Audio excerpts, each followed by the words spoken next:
Hey guys, welcome to another video of Roll Delta, and today I'm going to talk about my personal experience with self-help and self-development books, and I'm going to tell my experiences and my history with this topic. My name is Diogo Lança and welcome to Roll Delta.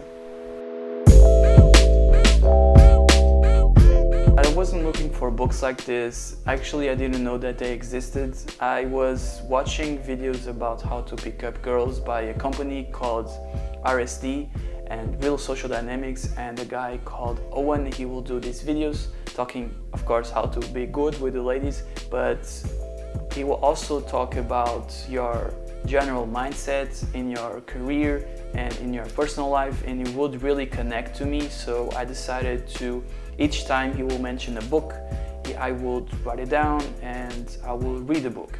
After some months I will get a very good list about these books, but of course I didn't start reading them right away. I probably waited a few months, but one day I decided to start reading it, and I think it really helped me and it really changed my life.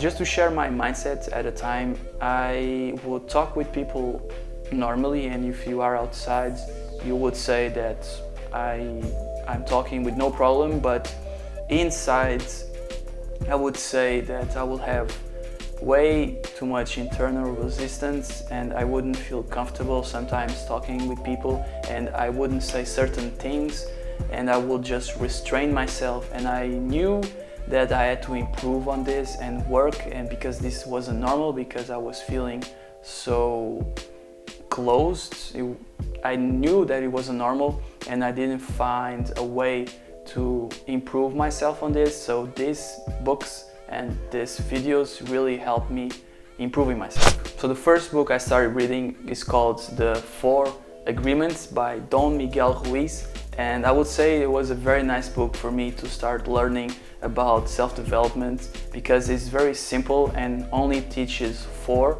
agreements, but of course it's very powerful and you can go very deep in them, and is in general well written and very simple to read.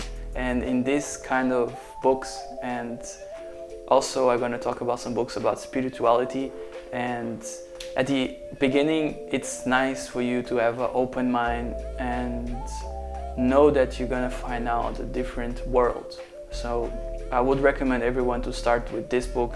It really helped me learning and new principles and new ways of thinking, and it really changed the way I was thinking at the time, so much that one day I remember that I was watching these videos about how to pick up girls and how to think in a different way, and I was reading this book, and one day, from day to night, my way of thinking really changed and I wasn't feeling as much uncomfortable with talking with people.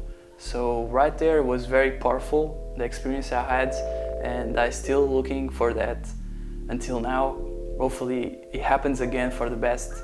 Yeah, it's a very powerful experience. The second book is called The Power of Now by Eckhart Tolle, and this talks about spirituality, and you don't necessarily need to go the spirituality route when you go and talk about personal development, but it was a recommended book that Tyler or Owen was talking about so much, so I really decided to take a look. And you really have to have an open-minded when you go and read this book, because it talks about being present to the moment, and basically talks about the way you think and the way to change yourself.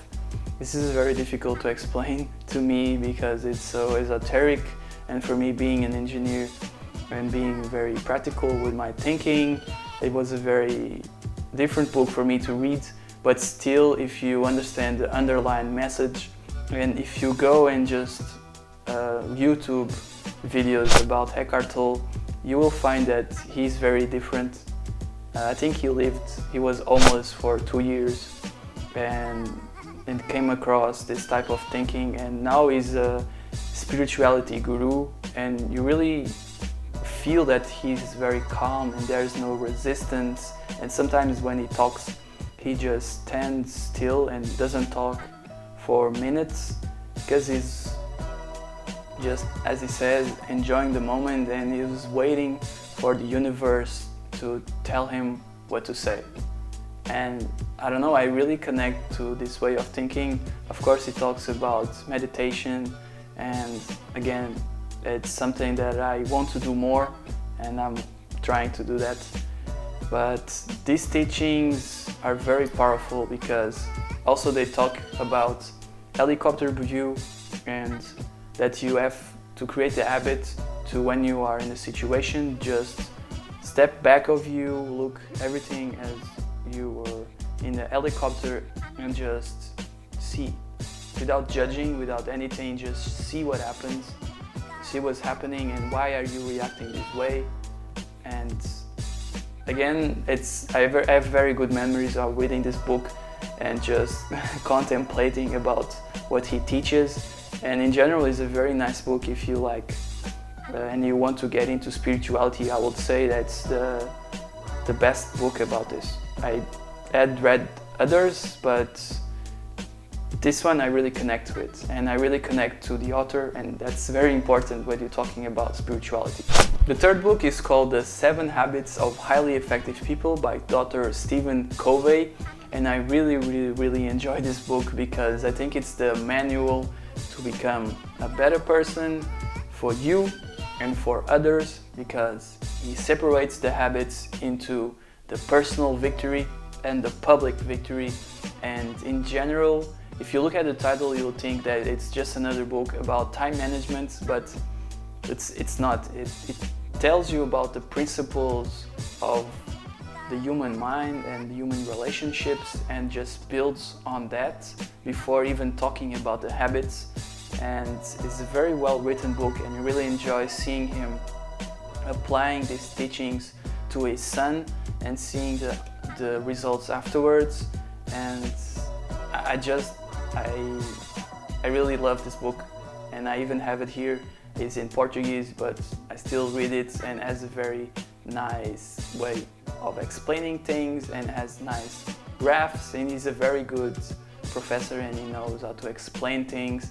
And I'm gonna talk to you about a little bit of the habits that he teaches. So the habits that constitute the personal victory, and first you need to have a victory for yourself, and self-help, it goes from the inside out. So first you work on yourself, and then you worry about the others, because everything starts with you and how you perceive things. So the first step will be the personal victory. The first habit is be proactive, and make sure you understand that you are in control and you make the decisions, and everything starts with you and you have to take action. The second is begin with the end in mind. This means that you have to have a goal, you have to have a way that you want to go, and you're gonna work towards this goal. And the third habit is put first things first, and this one is the one I'm actually working right now. If you have seen other videos, I'm talking about time management and the Pomodoro technique, and all of this is just for me to, okay, I identified what's important for me, now I just want to focus on these and eliminate all distractions. So this will be stopping procrastination, but here he puts it at put first things first. And the public victory will be your success with others, with your loved ones, or with your colleagues at work. And the first will be think win-win. So each time some decision has to be made, you win, but the other party wins too. So you first think about yourself, but the other guy always has to win too. So if you think win-win, you avoid tons of problems. The second habit for the public victory is seek first to understand, then to be understood. If you think about this, it's a very powerful one. First you listen, and then you reply to what you listen. Not the other person is talking and then you just waiting for the person to shut up for you to talk.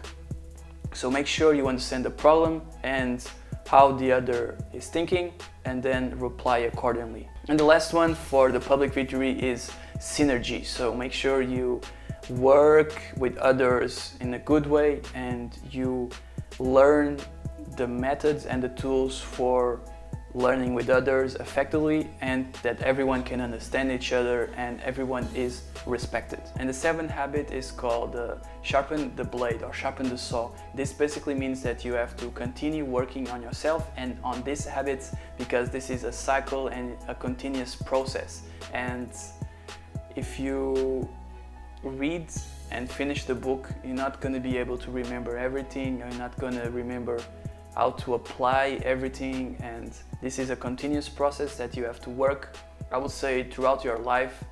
And one day you will start thinking differently and you will accept some of the terms that he talks about, and you will become a better person. And the last book I want to talk about is called Mastery by Robert Greene, and actually is the book that I'm reading right now.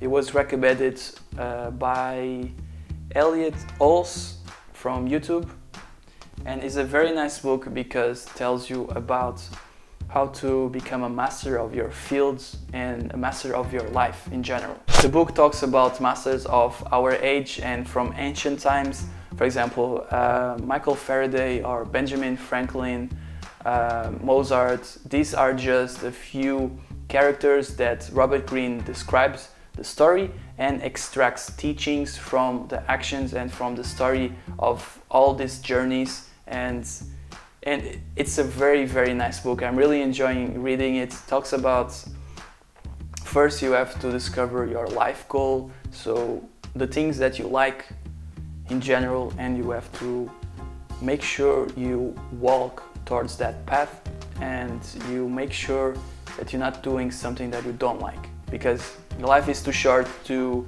be working on something that you don't like for the rest of your life, and your life also should be your work. And he also talks about masters and how to find your master or your mentor, and actually these teachings really influenced some decisions, recent decisions I did towards my career, and let's see if they work well.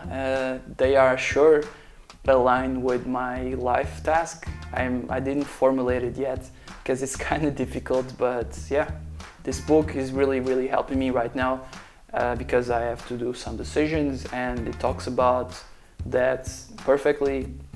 And I really like the style of how he comes to his point throughout his histories, and it's very nice to know a little bit of biography of these great minds of our civilization, and that you can reach that. And he shows that they put a work in it. It's not just a genius or some magical way that they think. No, they actually put the work here, how they call it, the 10,000 hours, and they become masters of their field.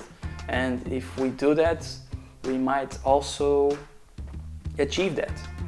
And these are the 4 main books that I would recommend if you want to get into this personal development journey.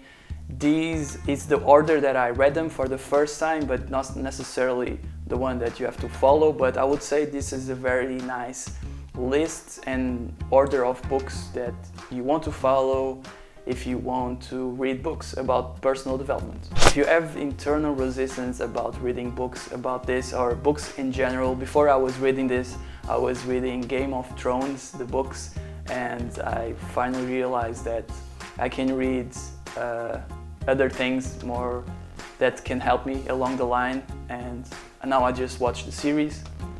Yeah, so these books really help me to view things in a different perspective. There's a very nice quote about reading books that really connect to me, and it's from an astronaut called Samantha Cristoforetti, and she says, "I like reading books because they answer questions I didn't yet have."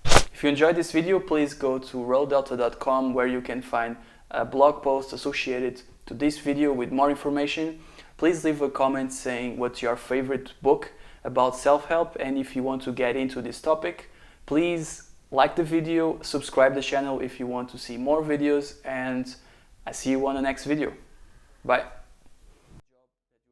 And your CV should be different and flexible depending on the job and the task that you have to perform in that job. Tip number 3 is to justify the skills that you have and that you put in your CV.